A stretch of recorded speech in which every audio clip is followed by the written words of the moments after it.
So I'll give you a little background. In the 1970s, I was a factory manager in the chemical industry. In the 1980s, I was in charge of almost every section or every branch of what is now called the Environment Protection Authority. And then I worked in the Roads and Traffic Authority. Although I'm primarily an engineer, I've squeezed in doing paid work for 6 members of Parliament, 3 in Canberra, 3 in New South Wales. So I have a bit of experience. So moving on, my speech today is to demonstrate to you the realities and the potentials for vote fraud. So if I could have the first slide, thank you. And the first issue I wish to talk about is multiple voting. Now, multiple voting is, as its name implies, the Electoral Commission admitted in the 2013 election that there had been over 18,000, in fact 18,770 multiple votes in that 2013 election. In the next election, virtually the same amount, 18,343. Now that is disgraceful. And what is even more disgraceful, that no one was prosecuted and there are no proposals to change the law, to stop it happening again. So why wouldn't it happen again at the next election? And that averages 125 or so votes per electorate, on average. So some electorates might have 500 false votes. So let's move on now to the next slide. And so what is advocated is that we have a central ECL, electronic certified lists. It's a bit like a bank automatic teller machine.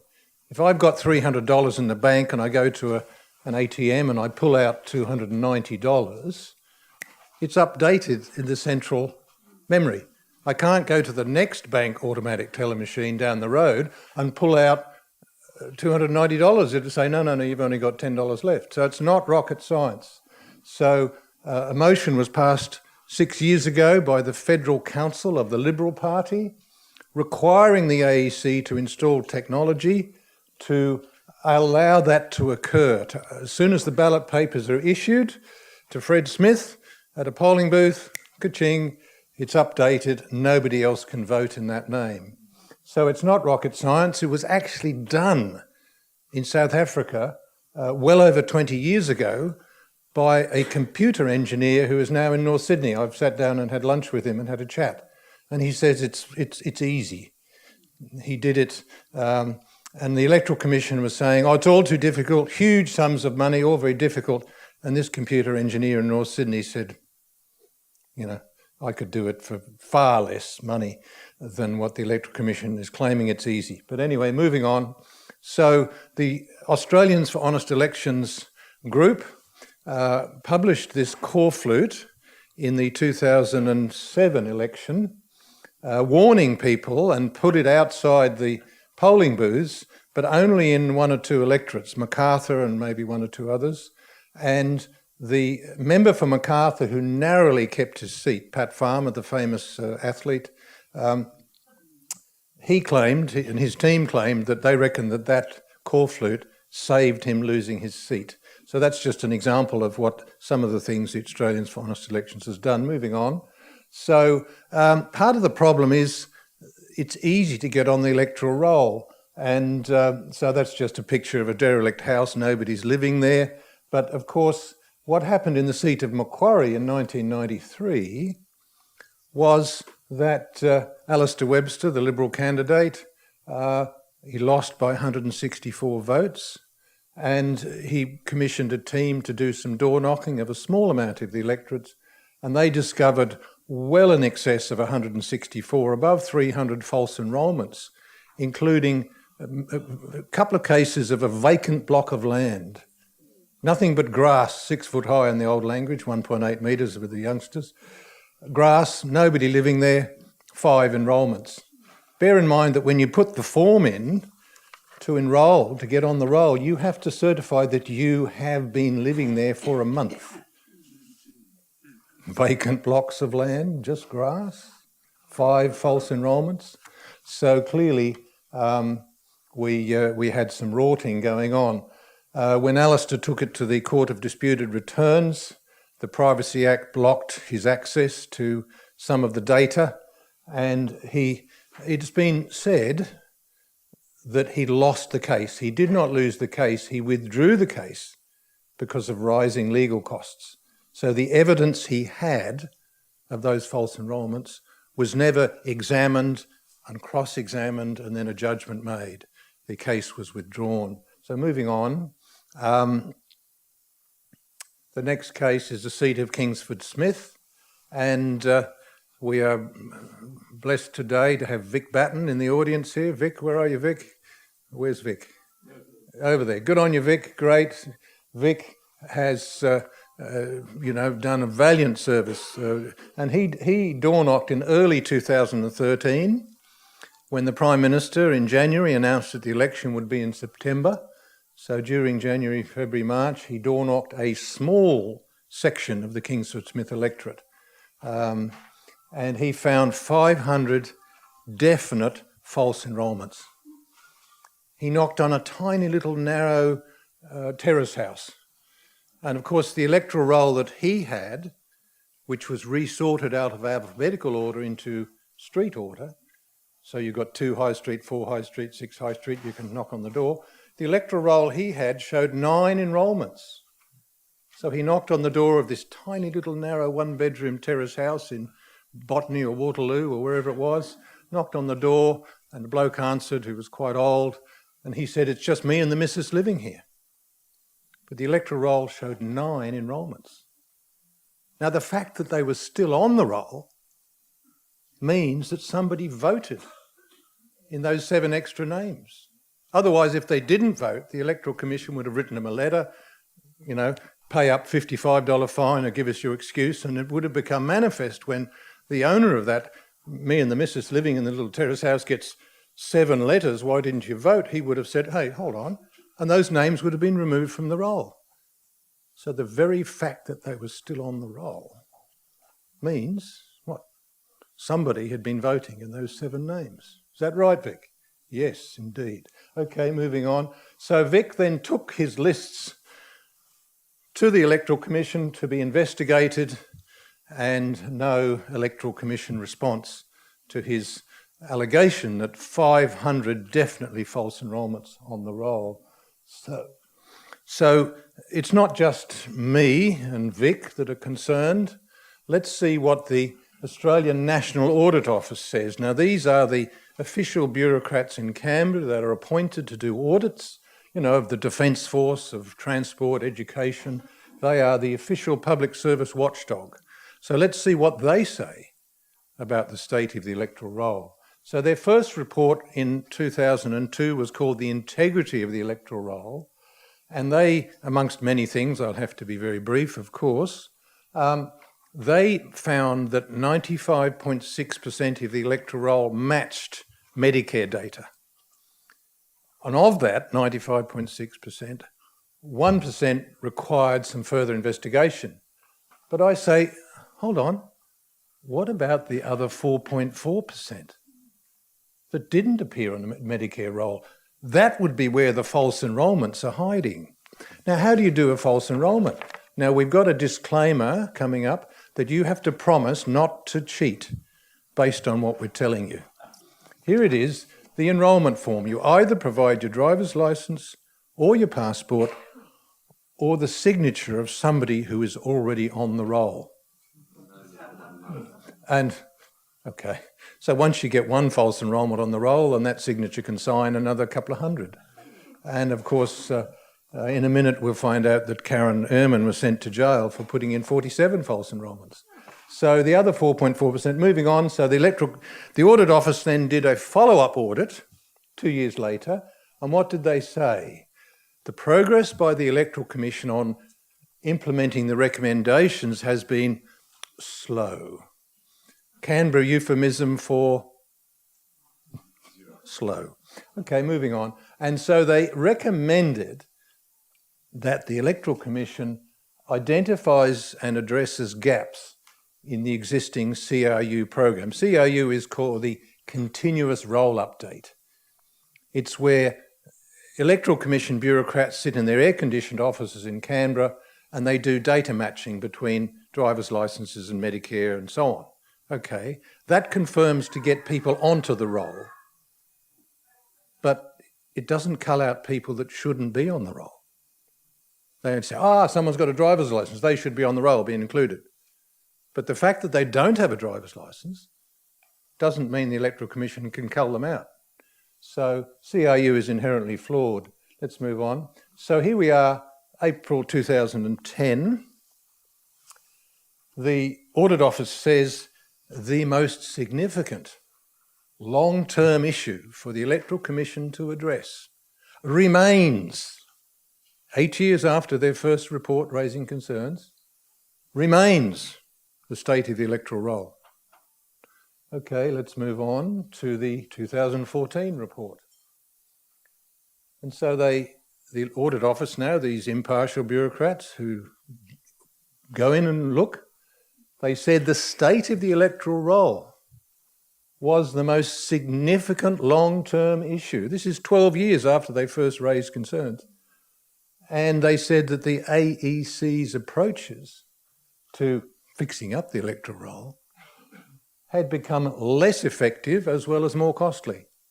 So their most recent report in November 2015, the overall conclusion is that the actions taken by the Electoral Commission prior to the 2013 election have not, I emphasise not, adequately and effectively addressed the matters that led to the Audit Office recommendations being made.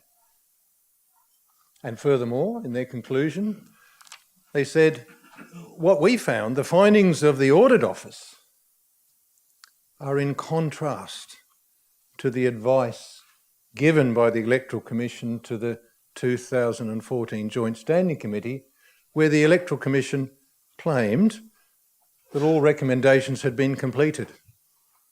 But the Audit Office said, well, hold on, that's in contrast. We disagree with that. Electoral Commission claims they've done it. Our findings are different. So let's move on. So known cases of electoral fraud. Macquarie in 1993, I briefly mentioned that photograph of the derelict house and the vacant blocks of land. Alistair Webster, and Alistair's here, sitting in the front row. Alistair, of course, lost a seat by finding these cases of false enrolments. In the Senate election in 2013, we had this very well-known story of ballot papers vanishing. 1,370 ballot papers vanished. Now, the important thing there is that they had to vanish from a very, very narrow section of the votes. Anthony Green says 4%, and I agree with him. If those ballot papers had vanished from 96% of the votes, it wouldn't have changed the preference outcome. Ballot papers had to vanish from just that narrow little section. So ballot papers have vanished before many times. The Audit Office has reported that. I found, Epping West, John Howard's electorate 2007, I found that 200 ballot papers vanished. During the day, they handed out 3,400 lower house ballot papers. They handed out 3,400 Senate ballot papers.